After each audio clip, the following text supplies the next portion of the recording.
Hi guys, welcome back to the channel. My name is Adya and today we are doing a what I eat in a day video. It is 58 degrees outside. We are officially in September, so I thought I'll do a season end what I eat in a day video. And since you guys love meal prep so much, I'm gonna be sharing yet again my breakfast, lunch and dinner, all the recipes that can be meal prep. I'll also be using recipes that are a bit flexible in terms of what you can add, what you can have it with, so that even though it is a meal prep recipe, it is still fun and interesting throughout the week. I just came back from the gym and I am really hungry for breakfast, so let's get going. Okay guys, very rarely you'll find my breakfast that does not have egg, but every now and then I do like to switch it up. I'm not really the kind of person who prefers to meal prep breakfast. I feel like it doesn't really need to be that elaborate, so I like keeping it simple. Recently though, I have been listening to a lot of health podcasts and I often hear how you should eat your skincare, and that has really stuck with me. So I've been trying to sneak in more omega-3s, antioxidants and collagen through food. So I soak about 30 grams of chia seeds in water overnight. You can use coconut milk or any milk of your choice, and this batch usually lasts me 3 days, but that's where the meal prep ends. In the morning, I grab a bowl, add 200 grams of Greek yogurt, a spoonful or two of those soaked chia seeds, and a tablespoon of flax powder. Then I crush in a few almonds with 2 dates. Slice up whatever fruit is in season. Today I have frozen blueberries and raspberries, so that's it. It is creamy, crunchy, naturally sweet and packed with protein, omega-3s, fiber, antioxidants, and this feels like dessert for breakfast, especially on days when I wake up with a sweet tooth. Tell me if this doesn't look like something that would come out of a health cafe in California. So stunning and so beautiful. I love having a plate of food where I can see different colors. It just makes me so happy. Let me have all of this in one bite. Some raspberry, flaxseed, chia seed, Greek yogurt, blueberry, dates and almonds together.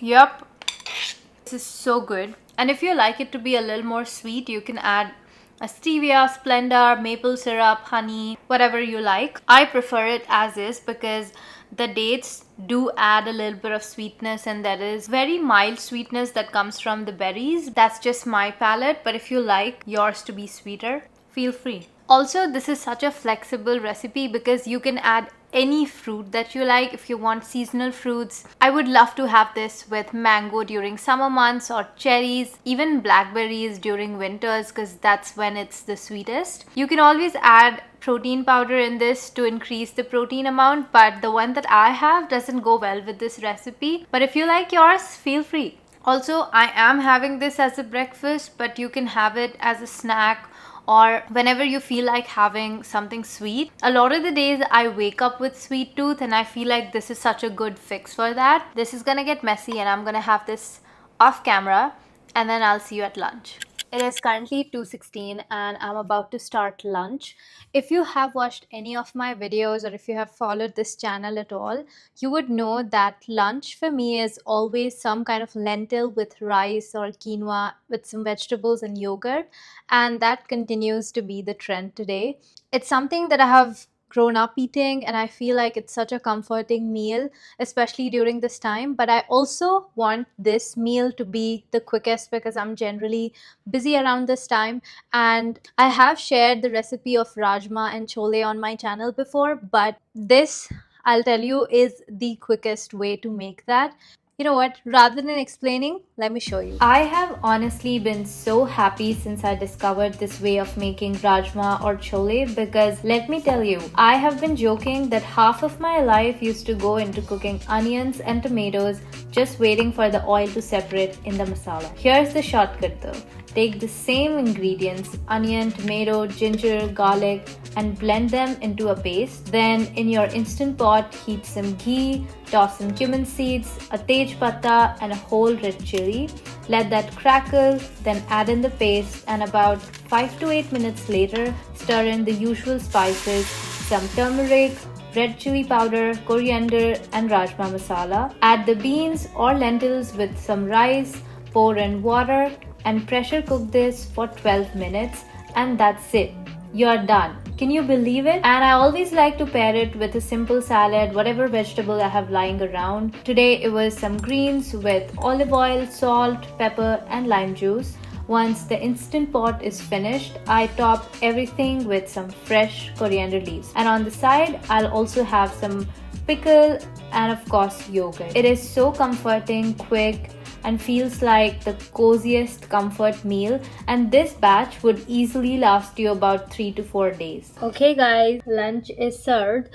By the way, I am having some yogurt with this as well, and I think I got a comment in one of my videos about what yogurt I use. So generally with meals I use this grass-fed organic yogurt. I get this from Whole Foods, but I think this is available in farmers market as well. This is a 4.9% and comes with a cream top, which is so delicious. This is the one that comes closest to how we have it at home in India. So I really like this. And for curry, I like my curry to be really sour.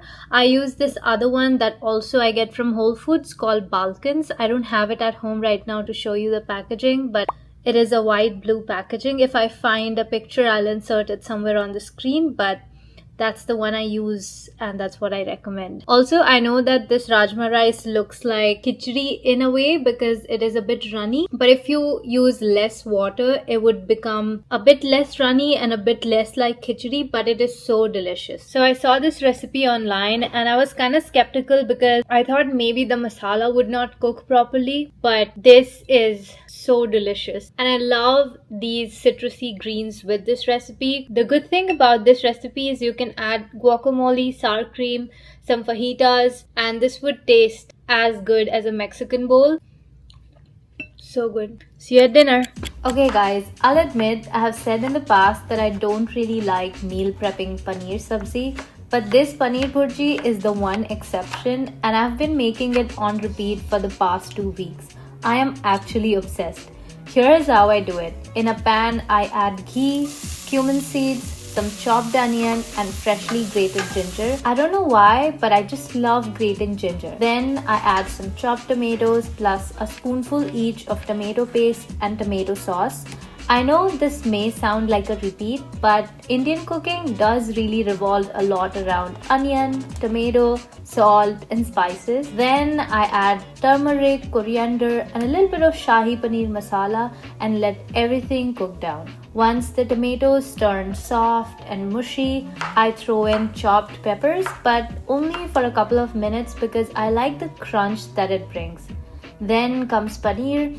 I'm adding about 400 to 500 grams along with some yogurt, which makes it creamy and rich. And of course, I finish everything with fresh coriander leaves. Since I make paneer at home, sometimes the bhurji does turn out more like gravy depending on the batch. But either way, trust me, it is so comforting and such a delight to eat.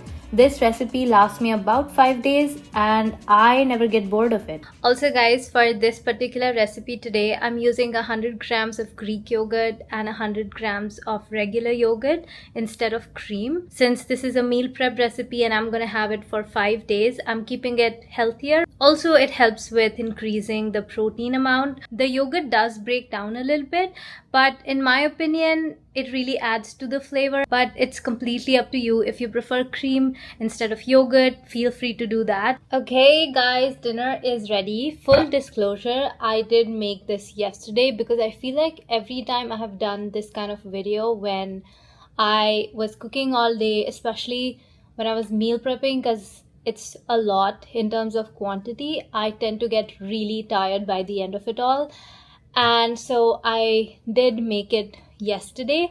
But when I tell you that I have been having this combination since the past 2 to 3 weeks regularly, I am not lying. Even Ashwin loves it, but I find this recipe to be such an easy fix. Even if I'm not meal prepping, this barely takes me 15 minutes to put it on the table, and I generally have it with a toast, a sourdough toast, and I feel like it goes perfectly. But if you feel like, you can have it with roti, paratha, naan. And I also found that you could make a really nice sandwich with a couple of slices of cheese with some green chutney and this in between, and it would taste really incredible. A must try if you like paneer and if you have paneer regularly. If you do, let me know in the comments. Also, if you found this video to be helpful, please consider subscribing to my channel and like the video for the algorithm. I'm gonna finish dinner and I'll see you in the next one. Bye.